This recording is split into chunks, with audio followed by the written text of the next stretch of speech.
Let me read our main text once again before we proceed. Daniel 7, starting on verse 1. In the first year of King Belshazzar of Babylon, Daniel had a dream with visions in his mind, and he was lying in his bed. He wrote down the dream, and here is the summary of the account. Daniel said, "In my vision at night I was watching, and suddenly the four winds of heaven stirred up the great sea. Four huge beasts came up from the sea, each different from the other. The first was like a lion, but had eagle's wings. I continued watching until its wings were torn off. It was lifted up from the ground, set on its feet like a man, and given a human mind. Suddenly, another beast appeared, a second one that looked like a bear." Now remember, they all looked like. They are not, they just looked like, okay? "It was raised up on one side with three ribs in its mouth. Between its teeth, it was told, 'Get up, gorge yourself on flesh.' After this, while I was watching, suddenly another beast appeared. It was like a leopard with four wings of a bird on its back. It had four heads, and it was given dominion. After this, while I was watching in the night vision, suddenly a fourth beast appeared, frightening and dreadful, and incredibly strong, with large iron teeth. It devoured and crushed, and it trampled with its feet whatever was left. It was different from all the beasts before, and it had 10 horns. While I was considering the horn, suddenly another horn, a little one, came up among them, and three of the first horns, excuse me, were uprooted before it. Suddenly, suddenly in this horn, there were eyes like the eyes of a human, and a mouth that was speaking arrogantly." Now, we mentioned this morning that the four Gentile empires, these are not Jewish empires, the four Gentile empires were used by the Lord to bring discipline to the nation of Israel. It's because the nation of Israel refused the discipline of the Lord, and I was comparing it to us. If we refuse the discipline from the Word, we will be disciplined. But it will not be restorative at all. It will be something, unless God intervenes, it will be very destructive. We also saw here in this verse the agitation in the Mediterranean Sea, the great sea in the Bible against the Mediterranean Sea. And the agitation is not only is coming in one direction, it's coming from all directions of the winds, north, south, east, west. And I was telling you that you look at the world today, we see the same agitation. I do not know any region on the face of the earth that has no agitation. You know, the fear, for example, you look at the East, the fear that is growing in Taiwan, in Japan, in Korea, the Far East, especially in the Philippines. Sometimes it becomes so thick. I'm going to be flying through Taiwan, and even my son Joseph is saying, avoid that place.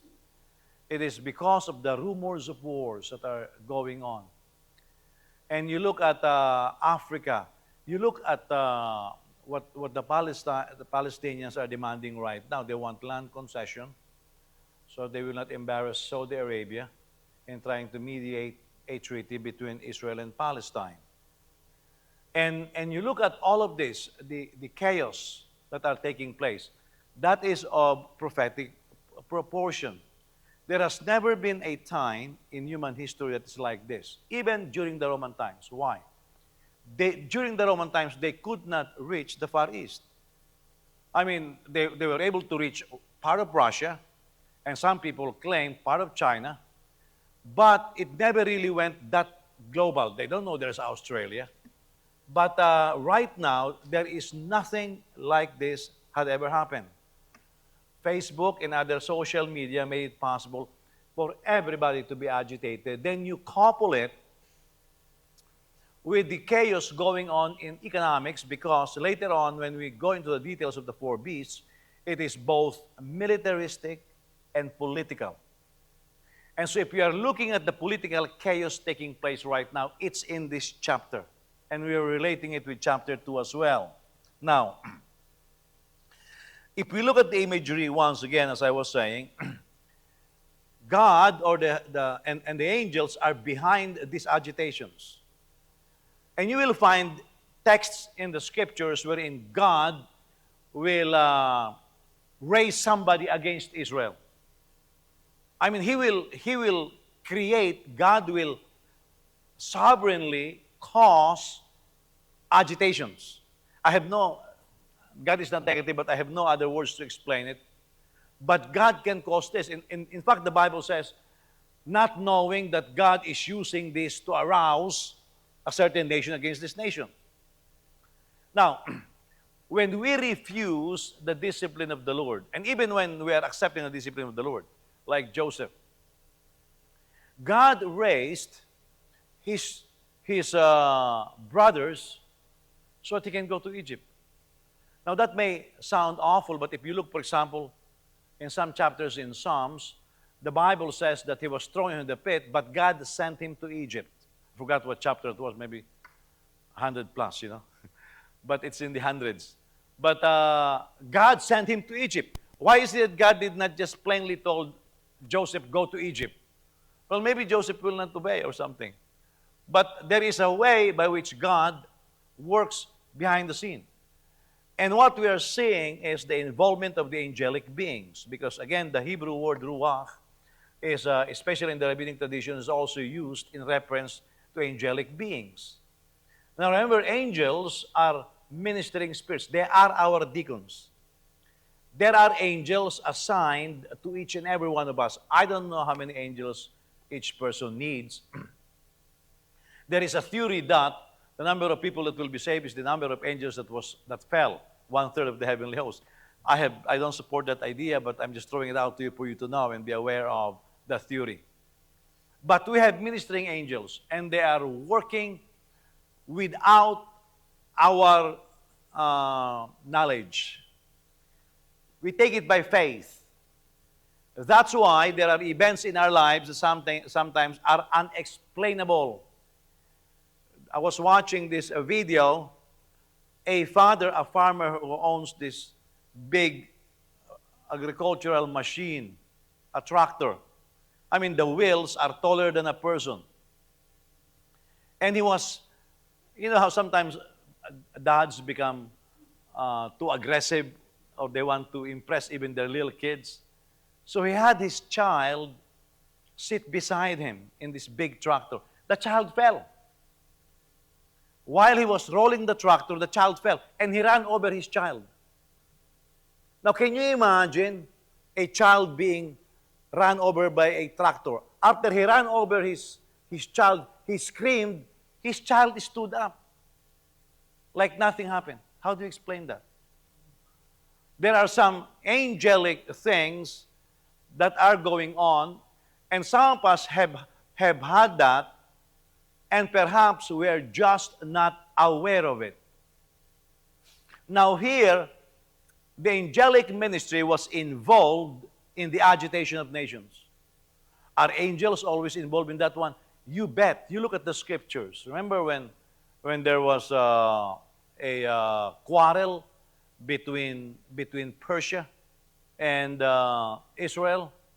And the Bible says that the angel in charge of Persia was the one opposing the angel in charge of sending the message to Daniel.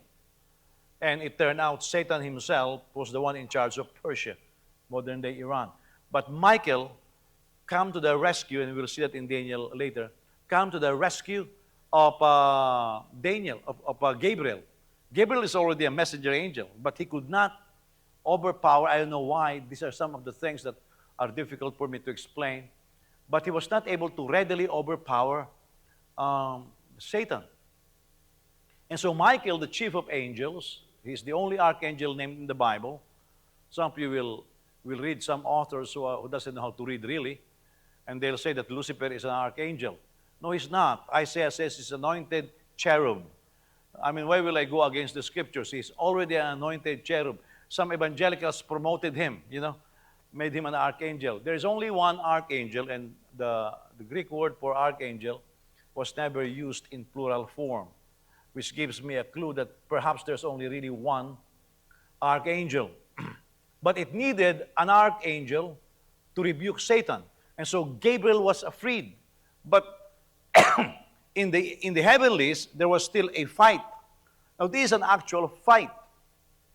We can call it a physical fight, an actual fight that was still going on between Michael and Satan. And so Gabriel says, let me leave now, Daniel. I'm going to go back and join the fight. That is what's going on. There is a chaos going on in the heavenlies. I told you about the vision of one of the members of Lesser Samuel. He said when he went up to heaven, he saw these marching angels. He said they are very disciplined. They are marching like an army. And he believed that these are the demons that possess warlords. I mean, you look at history, how in the world can somebody like Adolf Hitler be responsible for the murder of 6 million Jews? Some of you cannot even kill a dog. You don't know how to eat a dog. Oh, I'm on social media, But this guy murdered 6 million Jews. A total of around 10 million people died because of him. Now, can you imagine that? You need to be demon-possessed. That's why I am one of those who believe that, especially studying the life of Adolf Hitler, that he was demon-possessed. He's an average guy. He's not smart, And he became a military genius. That's part of the characteristic of demon possession. Now, in Revelation chapter 7, verse 1, after this I saw 4 angels standing at the 4 corners of the earth. Look at this.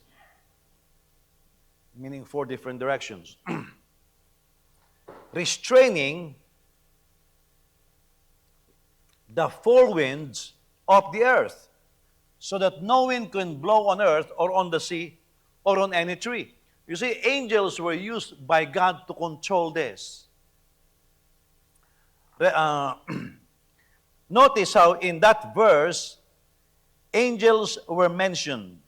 We were talking about ruach earlier, and the flexibility of this term indicate that the angels were part of the agitation of the sea. Now,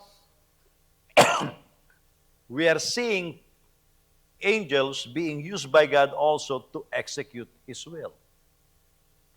In the history of Israel, angels were sometimes used by God to carry on winning a war against Israel, against Midian, against the Philistines, excuse me, and against the Amalekites.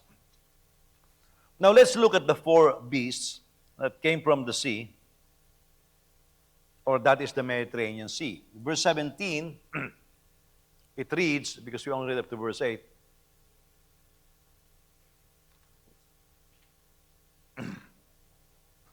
these huge beasts, 4 in number, are 4 kings who will rise from the earth. First, it's from the sea, now from the earth. And so now, it's not only the empire, but the rulers, the kings, in charge of them. The 4 beasts are hybrid creatures. Now, again, as I was saying, in the Western mind, that's rare, but in the Near Eastern tradition, you pick up any history books on the ancient Near East, and you will find winged lions. In Egypt, you have phoenix. You have, in their mythologies, what are other creatures? You have snakes with who's that? With the head of a person? Medusa. You have Medusa. All the mixtures like that. So in the Eastern Near East, that's common. Now, of course, in the West, what do you have in the West? gargoyles, you know. But that's taken from Eastern Europe as well. But so, so it's common. Again, let me emphasize that even though some people are trying to discredit the presence of angels and demons, don't believe that. It's a lie. It's like this. When people say, this is one of the lies. When people say, our attention span is so short now that now they are training ministers to preach for 12 minutes. That's one of the biggest lies there is. Why? Have you watched CNN? That's 24-hour news. Every hour they are recycling the same news. Not only are they doing it 24 hours, of course, different audience, but you are bombarded by this. Have you noticed they borrow from each other video interviews? It's news, and it gets to you. And if you are into social media, you are watching the same thing over. They don't believe that. They just want us to believe that, so that they can control the amount of time you study the scriptures. Now, what they know is this: if you keep repeating something few times, you memorize it. At one time, I was interpreting for my pastor in the Philippines, and he said, then you take a toothpaste. I know what the Tagalog word for toothpaste is. Anybody knows? Toothpaste. So, tinagalog ko, sabi ko, Colgate. You know? Everybody laughed because the only toothpaste I know in those days was Colgate, right? Because after Colgate, what's the other brand that came out? What? Close Up, right? But, and then if you say before soft drinks, you translate that as Pepsi. No, Coke was later. We got tired of Pepsi. So we bring in Coke, you know. But I will translate it as Pepsi, you know. So that's the manipulation of the human mind is taking place. The beasts also are different from each other. Now, in chapter 2, one whole image, head of gold, breast, chest, and arms of silver, belly and how do you call that? And thigh made of bronze, legs of iron, and feet mixed with clay. Yes, this is one creature, but different characteristics. Meaning, it doesn't matter if it's Babylon, if it's Medo-Persia, if it's Greco-Macedonia, and Rome. It's the same demon. Okay, same demon agitating these nations. So when we are in a fight, spiritual battle, it doesn't matter what form it takes. It's the same demonic spirit. That's why Paul made it simple. We don't wrestle against flesh and blood. Because, you know, you will see an enemy attacking you and say, well, the devil sent him. But then a family member comes in and you say, oh, it's a family member, it must not be a devil. What made you think that way?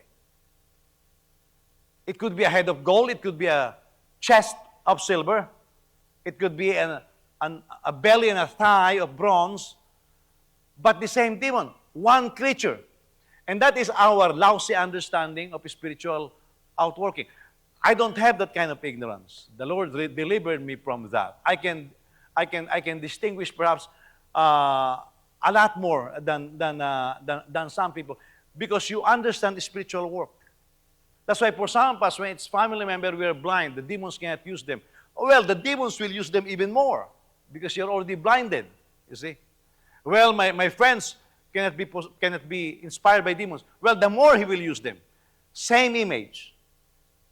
Under the inspiration of devils. And so we have to understand that. Now, look at the first beast. The first beast is like a lion, but had eagle's wings. Now, remember in chapter 2, the image of gold. You are the head of gold. Gold represents the majesty and the grandeur of Babylonian Empire. Oh, it is now reflected in the image of lion. The lion is called what? King of the jungle. I thought it's Tarzan, you know. King of the beasts, right? What about the eagle's wings? What's an eagle? Come on. What, the greatest bird. What is an eagle? King of the birds. So you have the head of gold, majestic, and rich and wealthy and powerful. And then you have the most feared king of the beast and the feared king of the birds. So it all coincides with Babylon. And in chapter 2, as we have said, represented by the head of gold. Also, in the Old Testament, Babylon has been symbolized as a lion and an eagle. Jeremiah 49:19. Guys, you better write this down. You will not memorize this, okay? Jeremiah 49, verse 19. Look, it will be like a lion coming from the thickets of the Jordan to the watered grazing land. I will chase Edom away from her land in a flash. I will appoint whoever is chosen for her. For who is like me, who will issue me a summons? Who is the shepherd who can stand against me?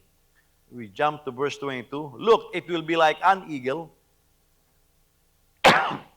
soaring upward, then swooping down and spreading its wings over Bozrah. In that day, the hearts of Edom's warriors will be like the heart of a woman with contraction. That's actually in context talking about Babylon. Jeremiah 50, verse 17 and verse 44. Israel is a stray lamb chased by lions. The first who devoured him was the king of Assyria. The last to crush his bones was King Nebuchadnezzar of Babylon.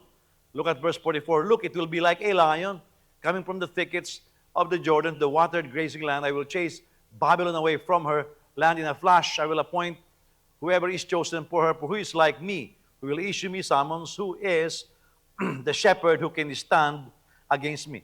The first verse was from Jeremiah 49 and repeated in chapter 50. Incidentally, one of the gods of Babylon is the god Ishtar. Okay, and they said this, where we get the celebration Easter.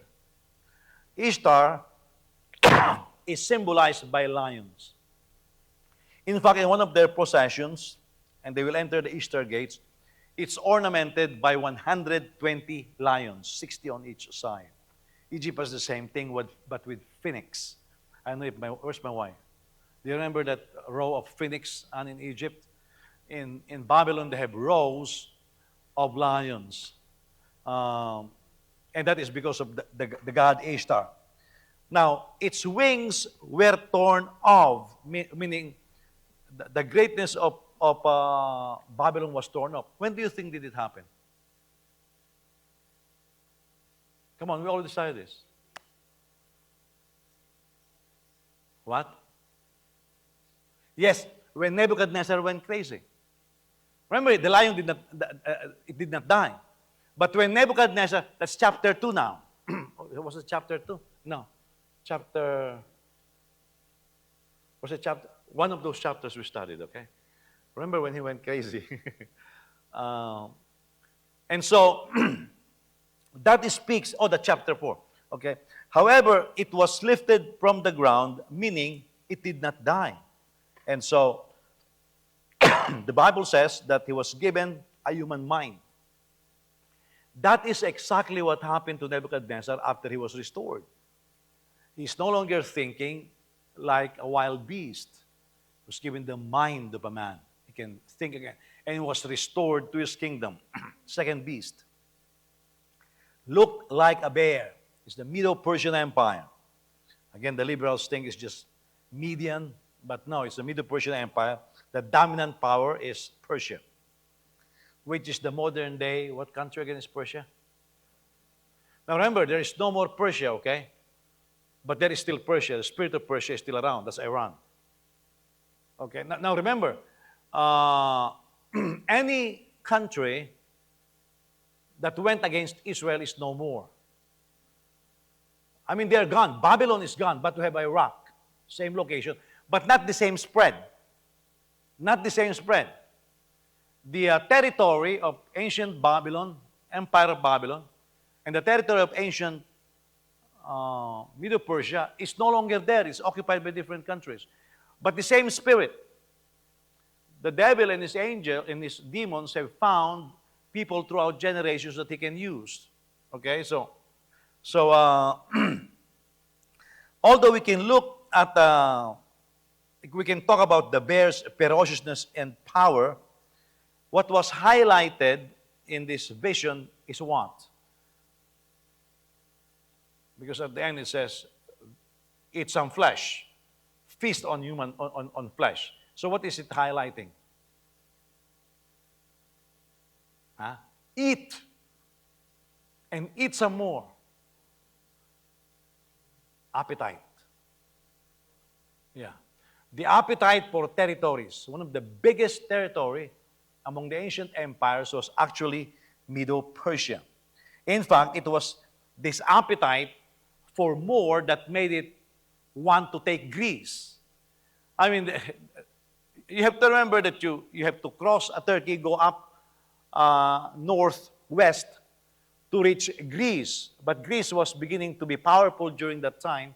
Persia, who is coming from Babylon because it took over Babylonian Empire, all the way there.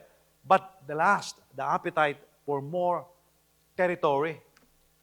But by the way, I look at this, and have you noticed the enemy of our soul manifests the same type of appetite that others display.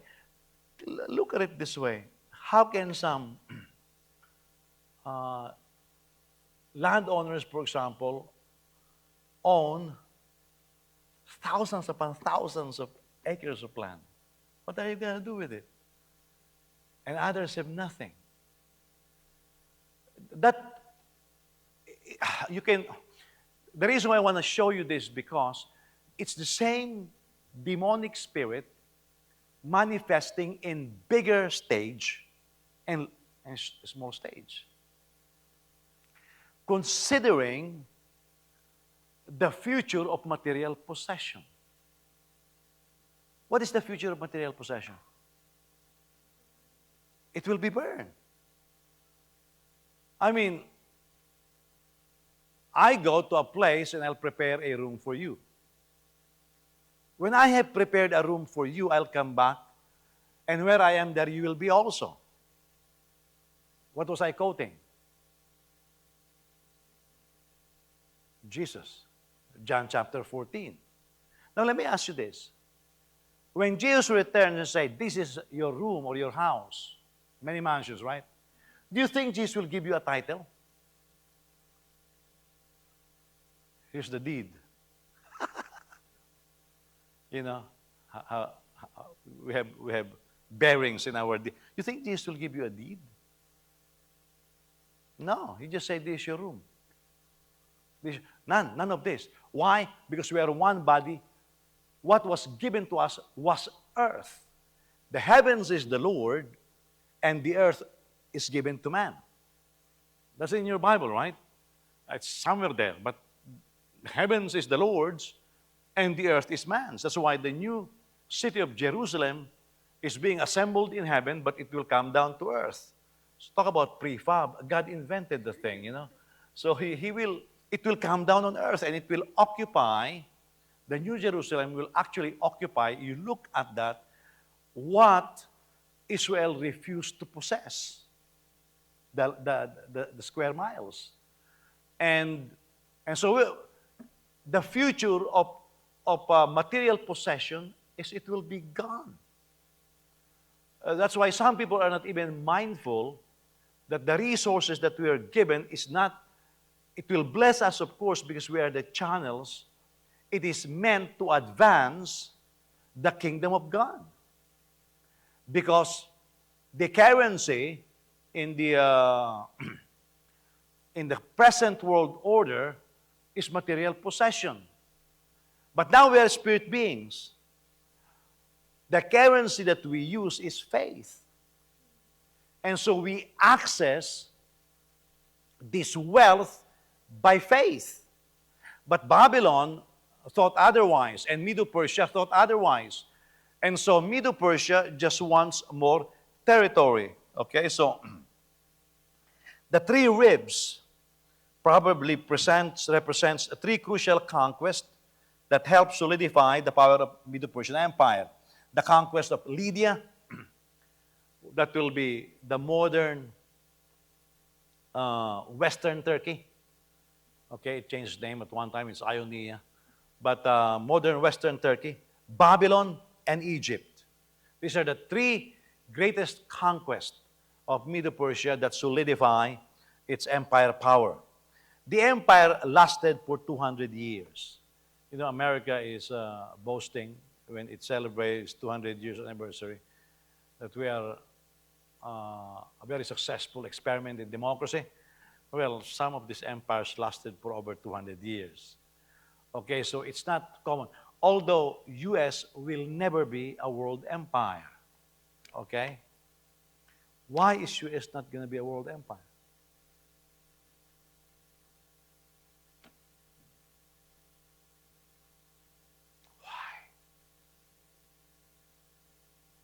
Why? It's not in the Bible, okay? Simple, it's not in the Bible. China is not going to be a world empire. No, you say, well, they have global influence, that's different. I mean, we are still influenced by Greece, by Rome, but China is not going to be a world empire. It can lead the Eastern Bloc, but it cannot be a world empire. Why? It's not in the Bible. Okay? So God, because remember, the creation of world empire, remember this morning, is used by God for what? To discipline Israel. Okay? And that discipline will be over at after the coming of the Antichrist. Third beast. Third beast is like a leopard with 4 wings of a bird on its back. Anybody here knows the Tagalog for leopard? According to Google, they say it's leopardo. Ano ba naman yun, di ba? Anybody knows the Tagalog of leopard? Bear is also, but Google perhaps says bero, you know. No, leopard. Lepardo. Yeah. Diyan lang gamitin natin. Yeah. Okay. Leopard with 4 wings of a bird on its back. Now, this represents the Grecian Empire. Who founded the Grecian Empire? Alexander the Great. Don't forget your history. You know that, but you did not answer. Okay, so Alexander the Great. And so the Hellenistic kingdom came up, especially during the breakup of the kingdom. Okay? I was saying earlier that there was animosity that took place between Medo-Persia and Greece for many years. Why? Because again of the appetite of this bear. He wants more land. This is as early as the reign of King Darius. Now, for us to have some appreciation of history. You guys watch movies, right? I'm not saying these movies are accurate, but you know they have some historical resemblance. So I'm going to give you some context. Some of these movies, they just put together things to make it more theatrical. Okay, but I'll give you some historical context of that. Remember the movie 300. Okay, you remember that, right? King Leonidas, king of the Spartans. That took place when Persia wanted to annex not only the world, but it wants to annex Greece because it hated Greece. Now, after the death of Darius, Xerxes, biblical name is Ahasuerus, in the early fall of 480 BC, he brought a huge army and naval forces against Greece. Remember in that movie 300, Xerxes is this tall black king with a massive army that when they marched, it shook the ground. And then they are waiting for the naval forces, right? That is coming to make sure that Greece is taken. The reason why Xerxes brought this person, this huge army, is to avenge its defeat in an earlier battle at Marathon. Remember the battle at Marathon? What is a marathon?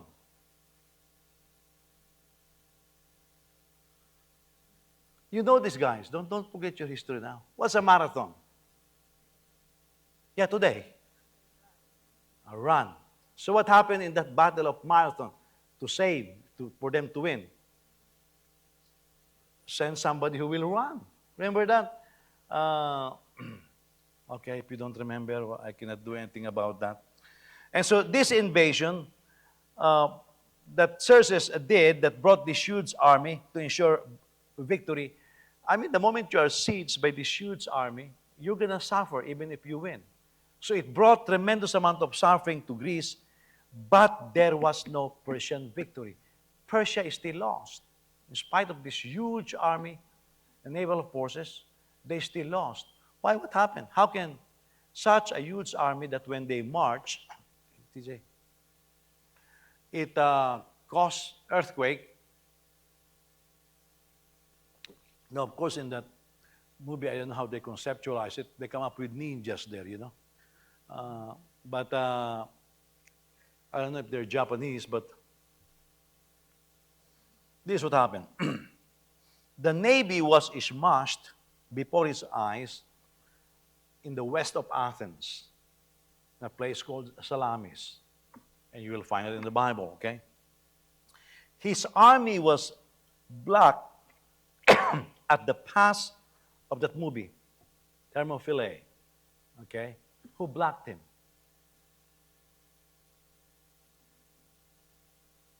The movie 300, who blocked the Persian army in the pass of Thermopylae? Leonidas and his 300, kaya nga 300 eh. O gawin natin 301 para may tawad, okay? And of course, ultimately, this army was defeated in another place northwest of Athens. So Xerxes and his army remained intact but went home with victory. Some historical account will tell you that they got tired. It's a million army that was defeated. They got tired of fighting. I mean, if you look at the dramatization, although it's very theatrical, can you imagine you have thousands of soldiers and you have 300 blocking this pass? And you have thousands of your soldiers dying. That is just the beginning. More died. A million army that was defeated. I think there's another movie that recounted this. Tom Cruise was the lead actor. Was doing samurai, you know. Is that The Last Samurai? Yeah, wherein he was recalling the story. That was the story, you see. They just scattered in the movies because all they want is entertainment, you know. But it's all there. They're trying to piece together. And because of this, the great suffering that happened in Greece, the Greeks did not forgive the Persians. This, in turn, so there's this animosity because can you imagine such a small country of Greece, Athens specifically, you brought a million army, a massive navy. It create hatred. Why do the Koreans hate the Japanese? It's for the same reason. Okay? So now, this brewing hatred went on from generation to generation until Philip of Macedon had a son by the name of Alexander. Alexander the Great later. Alexander the Great was the one who took revenge and conquered Persia. Okay? So there you have the third beast with four wings on its back coming to the scene. Again, the second beast is a bear. He just wants more lands and more territories and just appetite, you know. The third beast now has four wings on its back like a bird. Four wings that will make you fly fast. This depicts the speed by which excuse me, Alexander the Great carried the conquest of the Persian Empire and more. It's not only the Persian Empire. They went so far as much as the borders of India. Because there was a historical account that says at one point, Alexander the Great died at what age? 33. Who are the other figures who died at 33? Jesus, who else? Jose Rizal, who else? I'm not joking, Jose Rizal.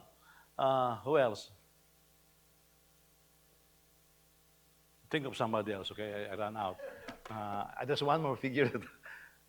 David became king at 33.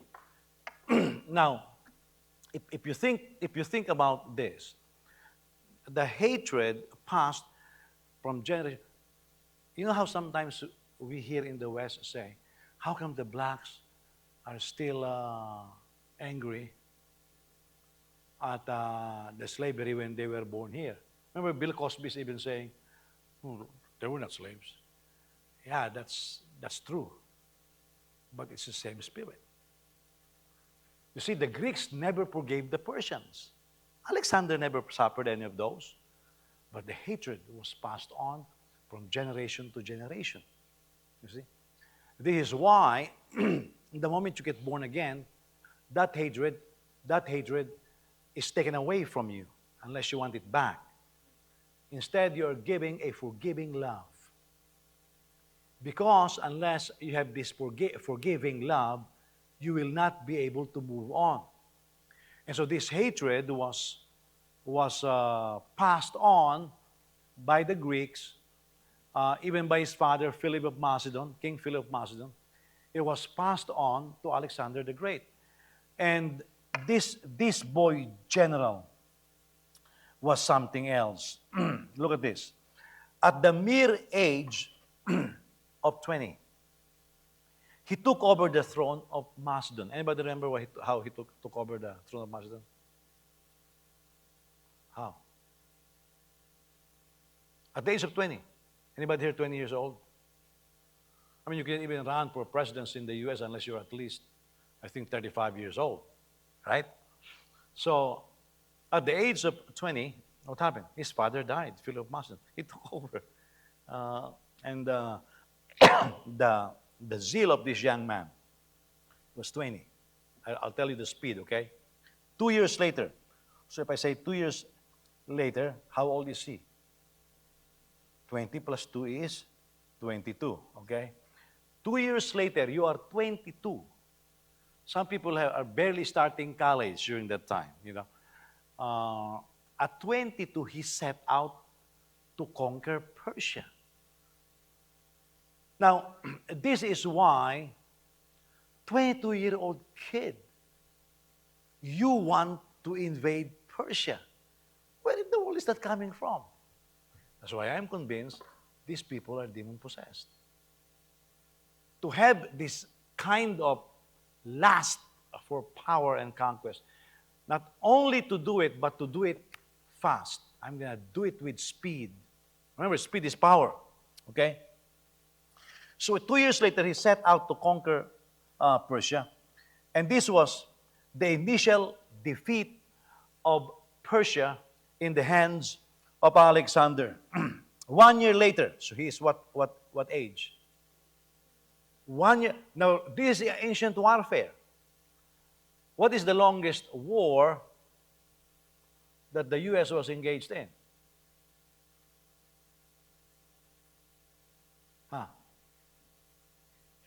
Afghanistan. Years. And still, at the end, wants to have an appearance of winning, lost.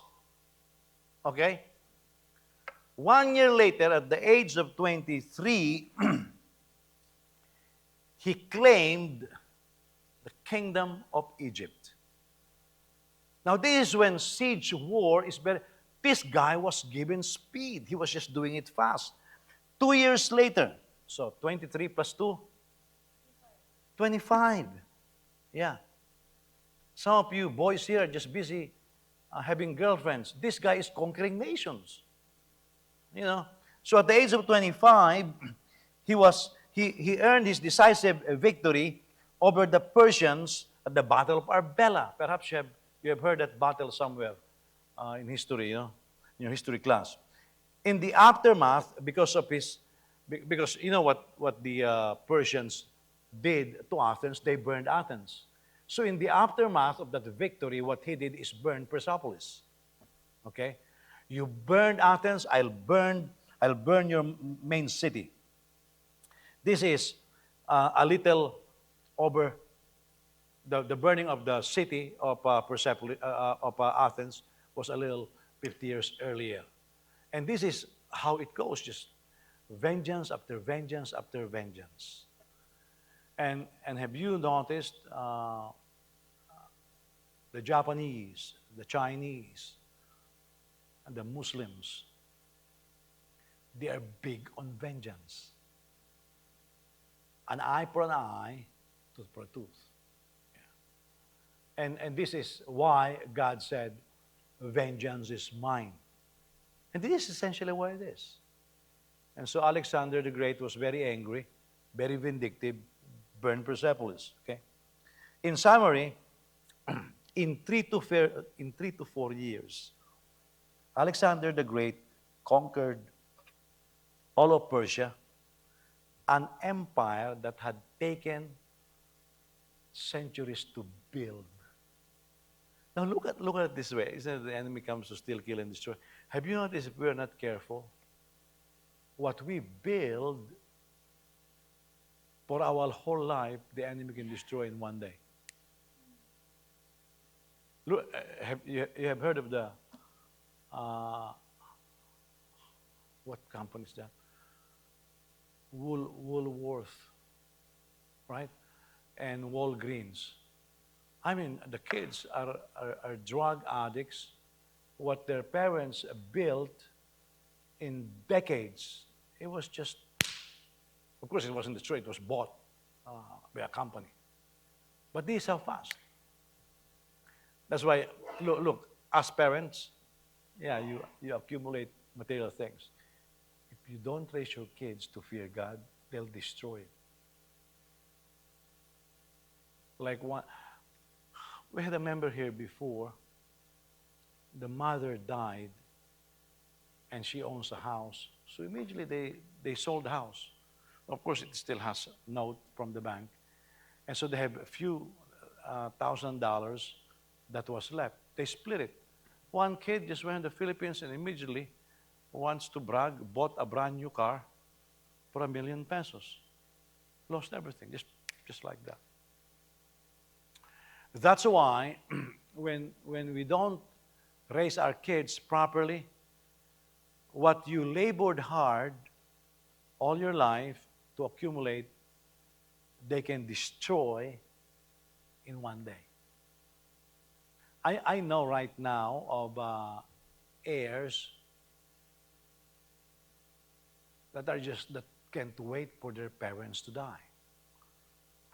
No sympathy for the labor. They're just going to sell everything and then take the money. Just destroyed lifetime work. So it's important that we raise our children properly in the fear of the Lord. I mean, I know of some stories that are very close that are just like that. And we have to be very careful. Now, again, 3 to 4 years, he conquered Persia. That's Alexander the Great. Died at the age of 33. At one time, he cried because he said, there is no more land to conquer. Now, after he died, of course, they killed his only son. So no heir. Now, this third beast has 4 heads. I believe that the 4 heads represents the division into 4 parts of Alexander the Great after his untimely death in Babylon at the age of 33. Again, his infant child was murdered, and it was followed by a bitter rivalry between his generals. I'm not going to go through the history of that. Some of you already know it, but let me just say this. This is how Alexander's kingdom was parceled. You know these names? Lysimachus. He took Thrace, Bithynia. Bithynia is, in the ancient time, is much of Asia Minor. He took that. Cassander, Macedonia in Greece. Seleucus, the Seleucids, you know. Syria, Babylonia, and the land of the east. Ptolemy, you know the name Ptolemy? Ptolemy of Egypt. He took Egypt, Palestine, Arabia, and Arabia, Petraea. And so this became the four main generals that took over after Alexander the Great died. Can you imagine? Philip, because his wife was still alive, was able to hand after his assassination, kingdom was transferred to Alexander. He was only 20 years old, but you got an infant child. And some of these people are just demon possessed. One of the miracles that Israel has is without PTSD, they were able to keep conquering. Now, I believe because the angels helped them and the Holy Spirit is with them. If you study even modern warfare, it's an amazing thing to study. I hope some of you will have time to study that. You know how sometimes in the movies when there's an explosion, suddenly they will turn it into a slow motion when the debris are flying out slowly? You know where they get that concept? From veterans. And I have talked to a few of them. You talk to somebody that was hit close by a mortar. You know what they say? Everything turns into slow motion. One military doctor that I have talked to said he was attending to a patient, and I have talked to this person. He said, I was attending to a patient because he was bleeding, and 20 feet from me, there was a mortar round that dropped. And he said this, when it happened, everything went in slow motion. He said, I can see the earth flying, the sharpnels and everything. He said, I can see it like slow motion.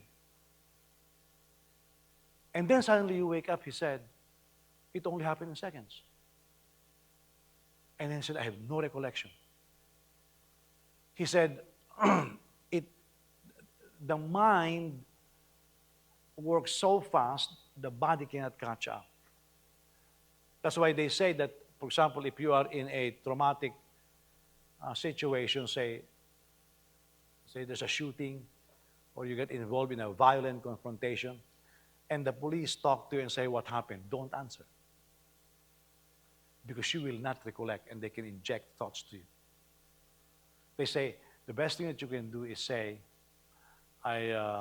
what's the Sixth Amendment, right, fourth or whatever, fifth, maybe 3.75, you know, and you have the right to an attorney or to be silent, because after that event, everything turns slow motion, and in psychology, they say you forget a lot of things.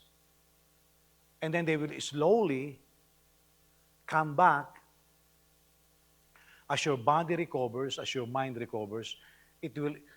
That's why you look back and you remember details. Not that you forget them. It's so fast. It takes time for you to recall them. Okay? So, I mean, that's just what's happening. That's why, look at this. You listen, for example, as Filipinos, we're just forgiving the atrocities of the Japanese. I don't know if your parents have suffered from that. The more they tell the story, the more details come out. Yeah. And sometimes it's unbelievable, but actually that's just the way it is. The more details come out. My father, when he's drunk, he always tells me stories. He will give me details of what happened in our island when the Japanese came. And the more you talk to him, the more details come out. And that is just what happened. Now, the fourth beast is an amazing figure again. The fourth beast is frightening and dreadful, incredibly strong with large iron teeth. What kind of beast is this? Frightening and dreadful, incredibly strong with large iron teeth. What kind of beast is this? Anybody can tell me? Let me read again. Frightening and dreadful, incredibly strong with large iron teeth. What kind of beast? A serpent? What else? Well, the Chinese dragon is a serpent. Okay, so what else? Have you seen that dragon dance? It's a serpent. What is this beast? Come on, tell me. I don't know exactly. Well, the first beast, a lion, right? Second beast, a bear. Third beast, a leopard. Fourth beast, there is no beast on earth that can fit the description. But it is still called a beast, okay? And so conservative scholars believe this to be the Roman Empire. The Roman Empire acquired dominion gradually, in contrast to the lightning speed of Greece, or the Greco-Macedonian Empire. The Romans' rule of power is between around 241 BC and the height of its power, 117 AD. But it died much later. Okay, so it's over how many years? It's over 300 years. At least in this dating.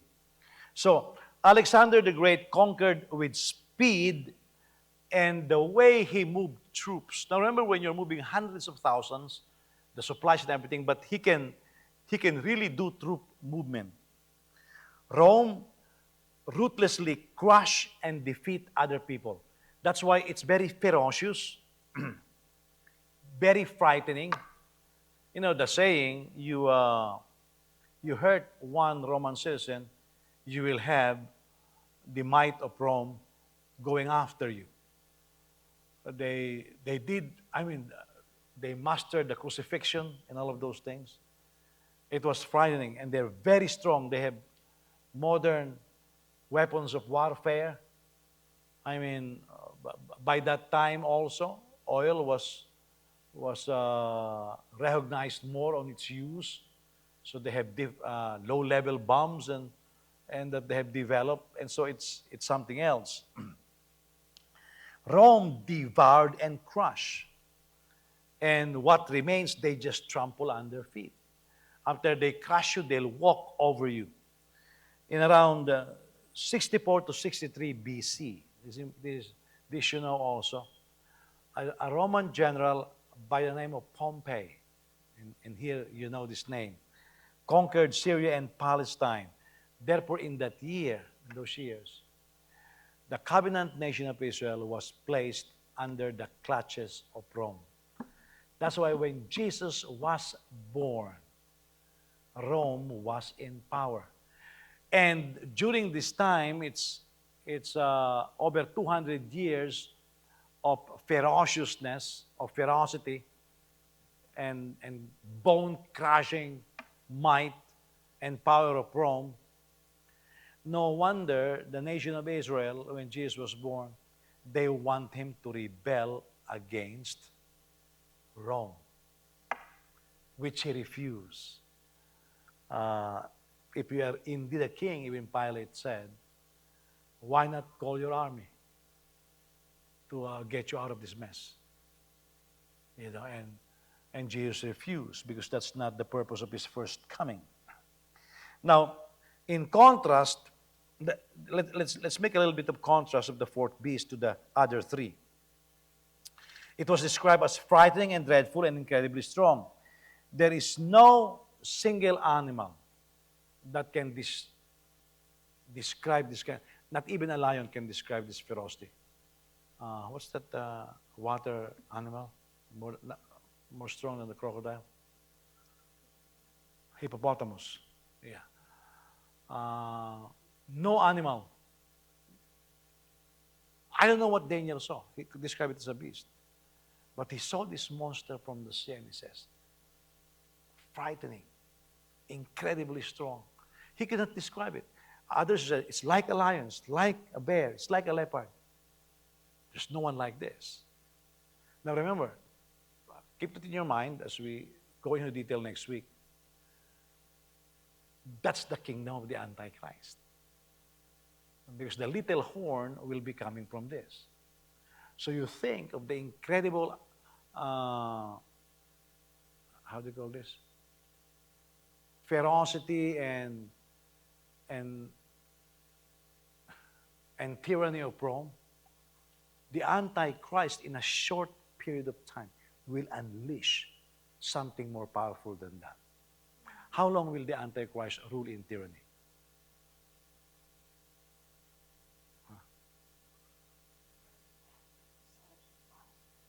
Moving forward, how long will he display his ferocity? 3.5 years. Not 7 years. 7 years is the Great Tribulation. But in the first half, he will deceive the nation of Israel. That's when the temple will be rebuilt. You see? But 3.5 years, that's the speed of Alexander the Great. You see? You bring all of these things together. Now, the kingdom of Rome, the empire of Rome, comes in successive stages. Now, verse 24 tells us, you go there and read it, the 10 horns arise of the fourth beast. By the way, this is when in the 70s they started conceptualizing EEC, 10 European nations that formed the old or the ancient Roman Empire. But of course, it's more than that in today's reckoning of nations. When I first heard this, a disciple of Dwight Pentecost was the one teaching. The last name is Lee, I forget now the first name. But during that time, Greece submitted its application to EEC. And Lee said, mark my word, he said. He was very excited. Greece will be accepted. And he said, the moment Greece is accepted, then the ancient Roman Empire, and he took an ancient map and superimposed it on the modern map, it's exactly the 10 EEC nations. And he said, then we might see the rise of the Antichrist. Well, 2 years later, Greece was accepted. But the Antichrist never showed up. This chapter gives us the reason why. Okay? Now, look at this. 10 horns arise from the fourth beast, and the second part of that verse in verse 24 tells us that from these 10 beasts rise a little horn. But for this little horn to rise, he has to destroy how many horns? 3 horns. Why is this called little horn? You came out of the 10 horns and you destroyed 3 horns. What is this description, little horn? It's got to be a bigger horn. But it's described as little horn. There's a reason for that. So the kingdom described in the vision has both also near and future fulfillment. Because remember, at the coming of Christ, that in chapter 2, that stone that crushed the feet, okay, that will end the Gentile dominion and will mark the beginning. That will be the age, that will be the end of the time of the Gentiles. You and I right now, we are living in what the Bible calls the time of the Gentiles. You and I, we are Gentiles. Okay? Don't try to look Jewish. You can change your name into a Jewish name. You are still a Gentile. And for God, there is no more Jews or Gentile. It is because we are living in the times of the Gentile. This is when the Gentiles are being saved, being prospered by the Lord, to incite what among the Jews? Jealousy. Because the Jews will be looking at the Gentiles and how God is blessing them and say, that should be us. But remember, to this day, Okay? Israel is still backslidden. They returned to the land, but Israel is still backslidden. They returned to the land, but they have not returned to the Lord. So the book of Revelation tells us that the 10 horns and the little horn will arise in the distant future, being reserved for a period called the Great Tribulation. Remember, John received the revelation in the island of Patmos. Who was in power during that time? Rome was still in power. Okay, that is very significant.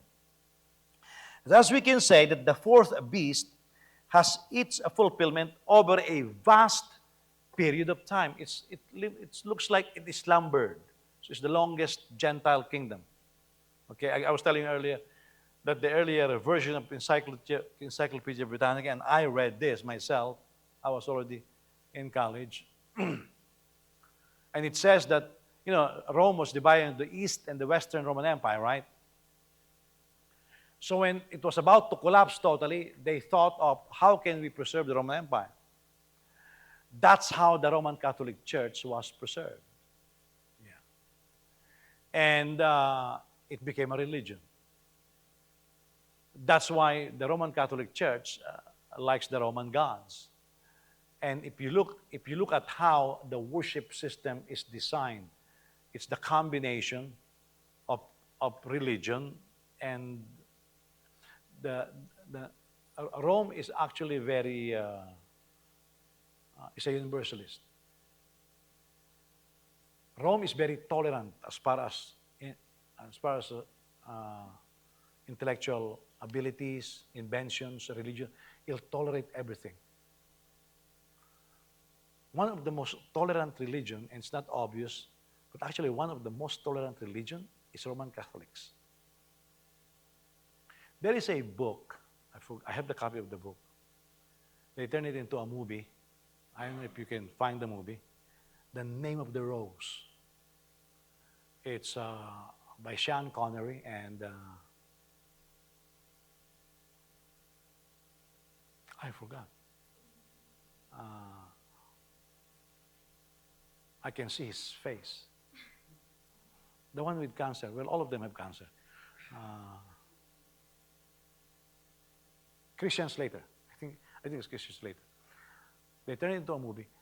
In The Name of the Rose, the book, if you have the book, they have a library, and there's no printing press. You can go to their library and copy any of their books. The Roman Catholics will allow you.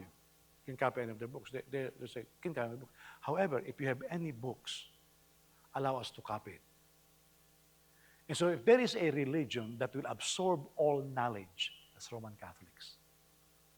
It can be, it's at the very center of universalism.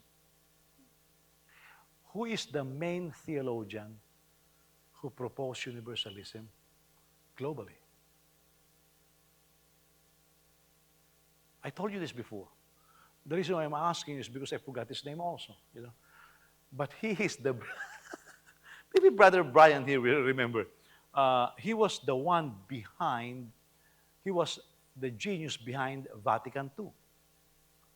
In Vatican II, it says, the other religions are separated from us by religious walls. But we're all one.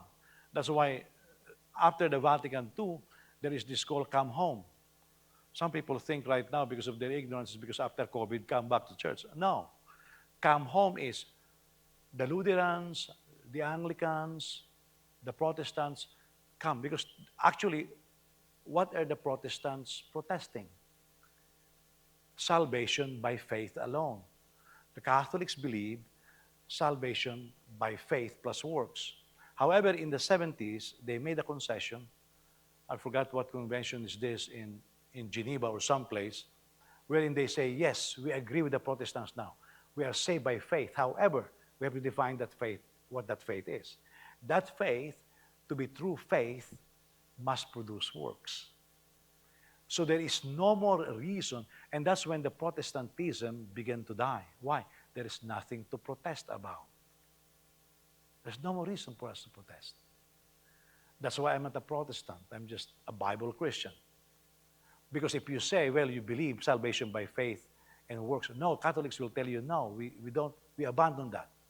We are salvation by faith alone. But that faith produces works.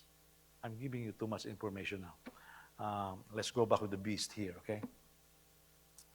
So, a vast amount of time.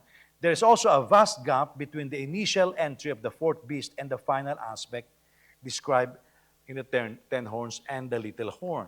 Now, in Daniel chapter 7, verse 13 and 17, it's still referred to as just one beast. Now, this tells me that the future fulfillment of the fourth beast will rise out of the territorial and political realm of the old Roman Empire. So you look at the geography of the old Roman Empire and its political influence. That is the area coverage where this little horn or the Antichrist will come from. Okay, that will be significant in the book of Revelation. Now in verse 8, Daniel was considering the horns because he's looking at 10 horns. It's an amazing vision. Out of this 10 horns came a little horn. The 10 horns are kingdoms. A little horn perhaps because it's an individual now, it's a king. Of course, he has a kingdom. And for this little horn to rise, 3 horns has to be destroyed. So he overpowered 3 horns. Horn in the scriptures is a symbol of power, is specifically power among reigning rulers. I mean, that's why the Vikings have horns. Why do you think they wear crowns? You see that? Why do you think they wear crowns? And by the way, when other crowns, if you look at the other crowns of kings, what do they have? Many horns.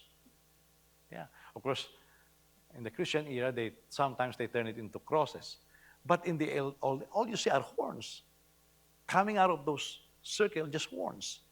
Because horn is a symbol of power in the ancient times. Now, let me read to you Psalm 132, verse 17. There I will make a horn grow for David. I have prepared a lamp for my anointed one. A horn, you see, out of David. Ezekiel, that's Jesus Christ. Ezekiel 29:21. In that day I will cause a horn to sprout for the house of Israel, and I will enable you to speak out among them. Then you will know that I am the Lord.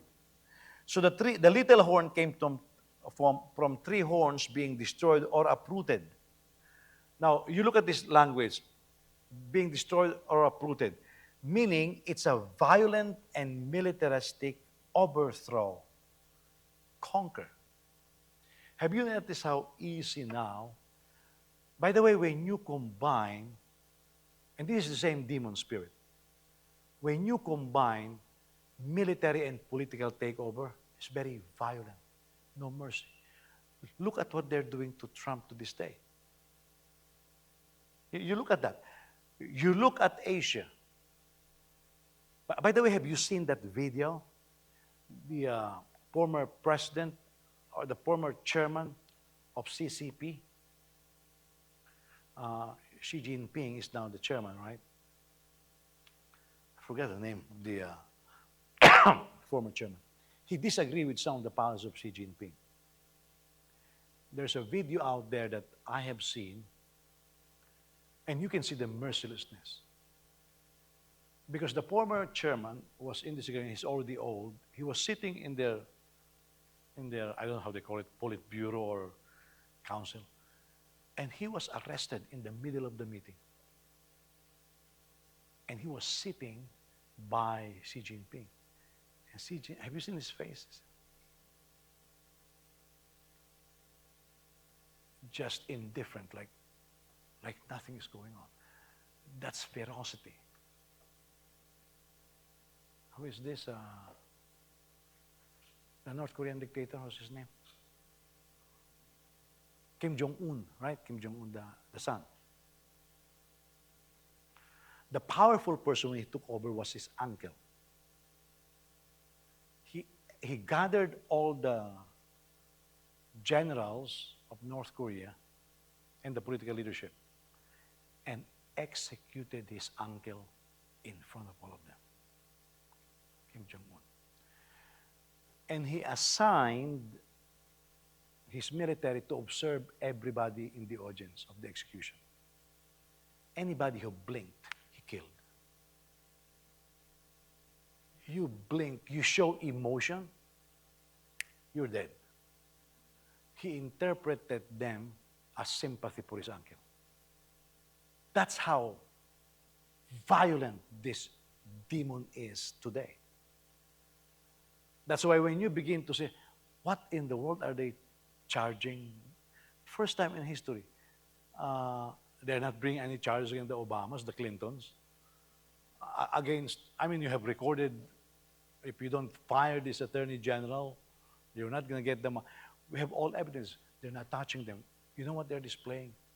Power. That's why you begin to the Antichrist will have a lot more of that. And so this will give you an idea. You combine the tyranny of Saddam Hussein, the Khomeinis, Assad of Syria. You combine all of that. You cannot describe it. That's why this beast cannot be described. You see, this beast cannot be described. This beast will not just be demon-possessed. He will be Satan-possessed. And there are very few Satan-possessed figures in the Bible. One of them is Judas. Can you imagine Judas? You saw the Son of Man, you believe he was the Son of God. He raised the dead, he did miracles, and then you betrayed him. For what? For 30 pieces of silver. Listen, you can be betrayed for a lot less. You think you're so important? If the Son of God was betrayed for 30 pieces of silver, you can be betrayed for a can of Coke. Now, that's not a joke. You know, in the Philippines, you can have somebody killed for 2,000 pesos. 2,000 pesos is less than 30 pieces of silver. But I really was telling me a story. Somebody approached him, I think by the airport. Sir, you want somebody killed? 2,000. I'll give you a discount, 3,000 for two. And brother really was shocked. He said, this is happening. You can be betrayed for a lot less. That's demonic. Yeah. Now, I'm showing you all of this because this is the spirit of the age. This is what will dominate the world before the coming of the Lord, before the rise of the Antichrist. It has to be prepared. Otherwise, the Antichrist will have opposition that will prevent him from rising. But this has to be acceptable. Look, majority of Americans say they are disagreeing what's happening with Trump. Nobody's complaining. It's beginning to be acceptable. And so you can just imagine the fear of the Democrats that the Republicans will do this to them. Because this is just a vicious cycle. So you combine military might with political might. That is tyranny and ferocity that the world has never seen before. That's going to be the kingdom of the Antichrist. Okay? That's why my warning is, if we cannot serve God in peacetime, because people are saying, well, if the rapture takes place, then I know the Bible is right. I will serve Jesus. No, you won't. Because you cannot transact business unless you have the mark of the beast. Okay, by the way, you know that China has now moved on in this digital currency. And by the way, it's amazing now. Without warning, I have global entry to facilitate going out and coming back in. Before, I will scan my passport and done. You don't have to line up. No, it's different. I'm global entry. I went to this, how do you call this? This kiosk. It scans my face and then says, done, move on. So I repeat, I said, that's too fast. Less than a minute. No, no papers necessary. My face is just scanned. You're good. You go. So I said, that's fast.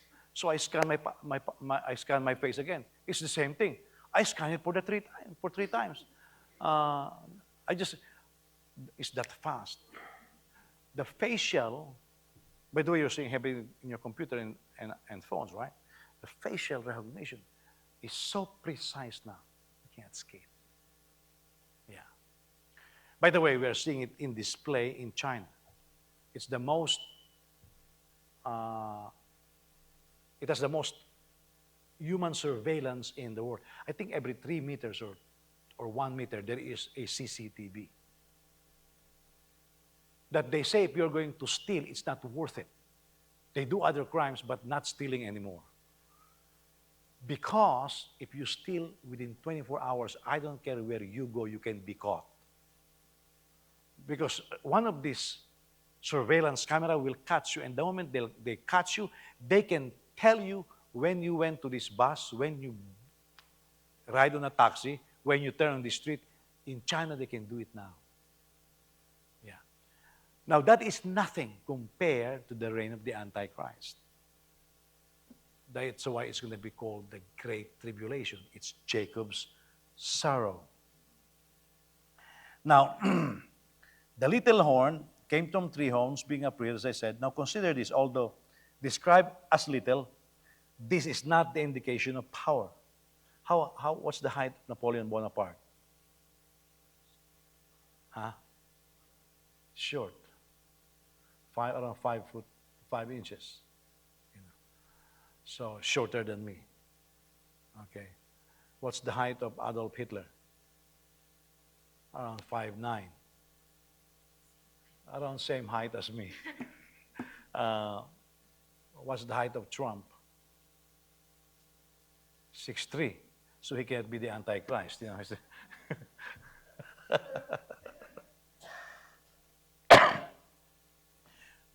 Napoleon, very short, yet very powerful. I mean, that guy declared himself to be an emperor. He was being crowned and he could not wait. He took the crown from the Pope, I think, and put it on his head. That's how arrogant this man is, you know. So this little horn, I am convinced, is the symbol of the future Antichrist. His takeover of his kingdom will be violent militarily and politically. The little horn had eyes of a human and mouth that spoke arrogantly. Eyes in the Bible speaks or is symbolic of insight, intelligence, and prudence. This is going to be a very smart person. Now remember, I believe Hitler is demon-possessed. There is a marked change of intelligence. He became a military. The guy can't even pass his art school. He can't even write a decent love letter. He fell in love with a Jewish girl, busted, you know. He took art course. The teacher is also Jewish, was just upset with him and failed him. And then suddenly, he became a military genius. Took over the chancellorship from a very famous national hero general who was the chancellor during that time. Took over, you know, and mesmerized the crowds. Listen, you watch some of the films of Hitler's speech, teenagers were willing to die for him. We're talking about teenagers. This is how charismatic Hitler was. The Antichrist will be a lot more. If he can marshal the whole of Germany and spread his fear across all of Europe, can you imagine what kind of fear the Antichrist will engender on the populations of the earth? That's what's going to happen. Okay, so he will be clever, shrewd, knowledgeable. Therefore, he will be able to solve problems and give advice which nobody else will have. Like the eyes of a human, it speaks of also of prideful attitude, that drives his action. Isaiah 5:15. Humanity is brought low, each person is humbled, and haughty eyes are humbled. Haughty eyes, prideful, arrogant eyes. By the way, we can we can see this from each other.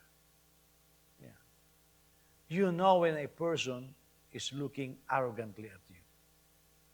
I mean, have you noticed some in classrooms, for example, you have these old professors who knows a lot, and you have these youngsters who knows nothing. And yet the way they speak with arrogance. Don't say, oh well, it's just no. That's arrogant spirit now beginning to spread all across. Uh, the arrogance of wickedness nowadays. The can you imagine the arrogance of the LGBTQ? They took the symbol of God's covenant with Noah and used it as a symbol of wickedness. They took it. So now there's a movement, take back the rainbow. Reaction among some Christians. But this is the kind of arrogance that in public TV, in social media, they are mocking the name of Jesus. This is going to continue, and I'll continue it next week because it's 8:01 here.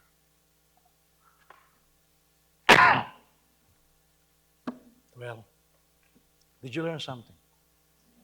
Read this chapter again, okay? And so that in Sunday morning when we discuss this, I will not cheat you on explaining this. I'll try to go as detailed as possible. So if some of the service you can go, make sure you follow this on whatever media. Because I'm not just interpreting this, I'm trying to relate it. Because what I can see is the operation of these demons had already begun. That's why some of the attitudes are being evident now.